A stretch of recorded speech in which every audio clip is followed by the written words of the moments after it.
Nothing crazy like the goal by Kansas.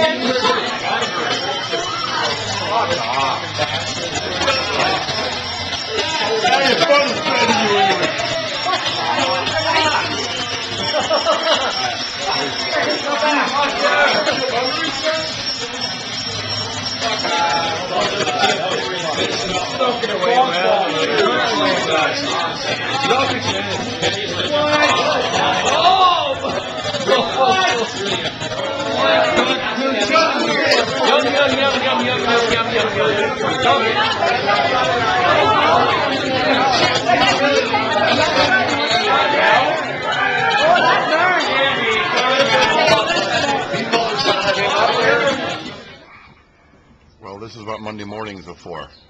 Gotta love the Simcoe Day holiday.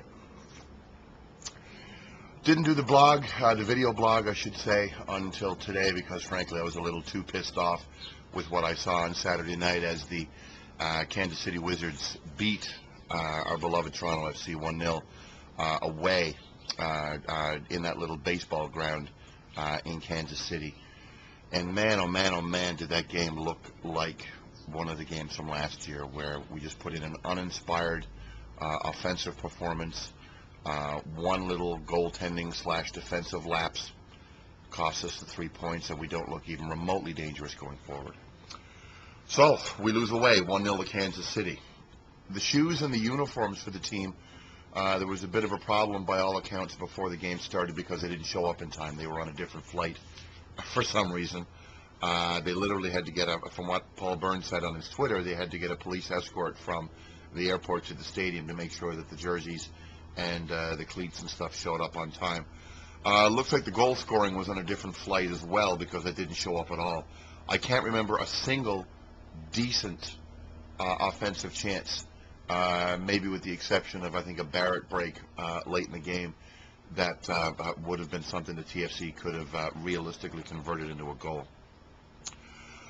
It's a pretty narrow pitch in Kansas City. One of the guys I saw throwing in a ball, and I think he was just about in front of the pitcher's mound. So they literally squeezed the pitch into lengthwise into the outfield of a baseball pitch, and it's very, very narrow. Narrow is the way Toronto FC plays. If you read the blog on Friday, you probably read about what I wrote about corner kicks. Toronto FC remains the team in Major League Soccer that gives up the most corner kicks, and we also remain the team in Major League Soccer that earns the least amount of corner kicks. So in a pretty narrow pitch, I'm thinking, okay, well, we don't play wide anyway. We should be able to do okay down the middle, bomb the ball up the park, and see what we come up with. But even then, we weren't able to do so. Our fullbacks are poor, of course. At least going forward, they're very poor. And we don't really have any wing play. And again, I talked about that on Friday. As an aside, I'm hearing some scuttlebutt again in the Toronto Sun today that Mo Johnston is still talking about bringing in another player, maybe letting one player go and bringing another player in. If it's not a real fullback or not a real winger, Mo, don't even bother, because that is by far and away the most desperate thing that this team needs. On the message boards for the last couple of days, Julian de Guzman continues to be kind of a lightning rod for controversy as well. Everybody going from the range of the best player that TFC has ever had to a disgrace and a guy that's not worth a DP salary or a DP slot, and pretty well everything in between.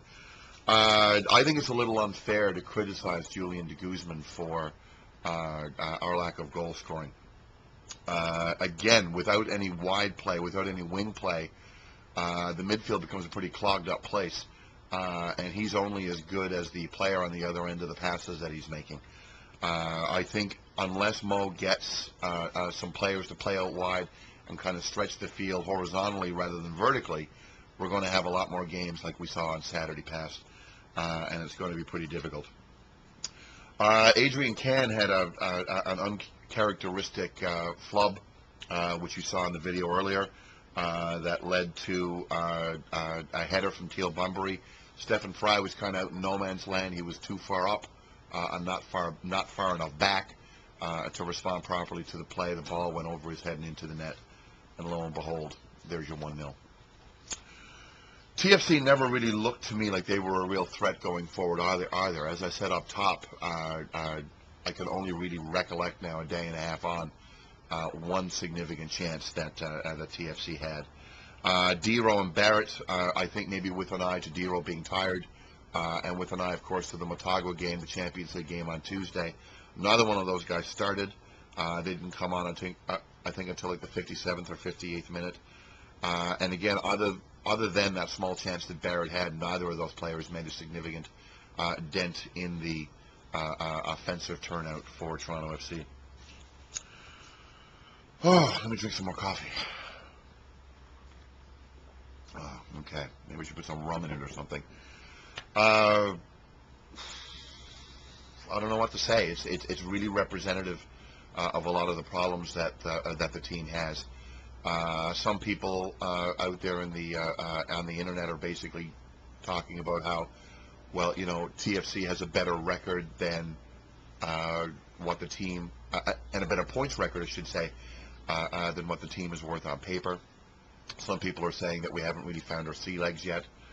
Again, I think the truth is somewhere in between.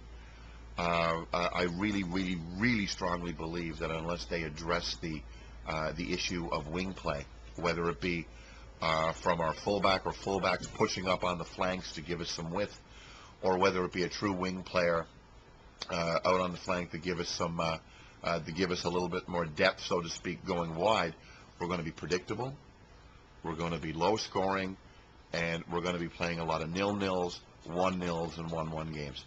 Whether that's enough to get TFC into the playoffs, I don't know. I think Saturday should be a real wake-up call. I hope Mo is not taking the day off today like I am, and he's getting off his ass and getting on the phone, and calling some people, calling whoever he's got to do to get a wing player in here, because that is going to be the downfall of Toronto FC this season unless it's addressed, in my humble opinion. Big game on Tuesday. Big game tomorrow night, of course, against CD Motagua in Honduras. The word is that TFC was taking a 5-hour flight from KC, then a few-hour bus ride to Motagua for the game tomorrow evening. Yours truly will be doing another video blog Tuesday night. I'll have it up on the blog Wednesday morning after the game on Tuesday.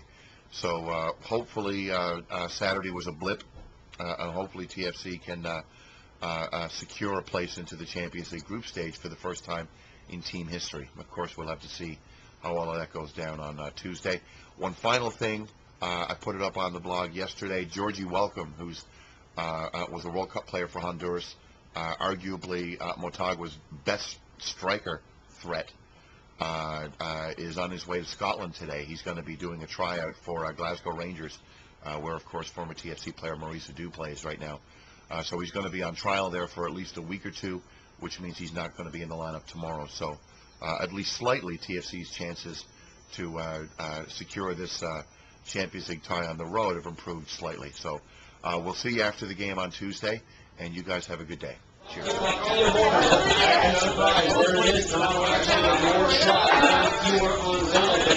Inside the goal. Kansas City 1, Toronto FC 0. When we come back.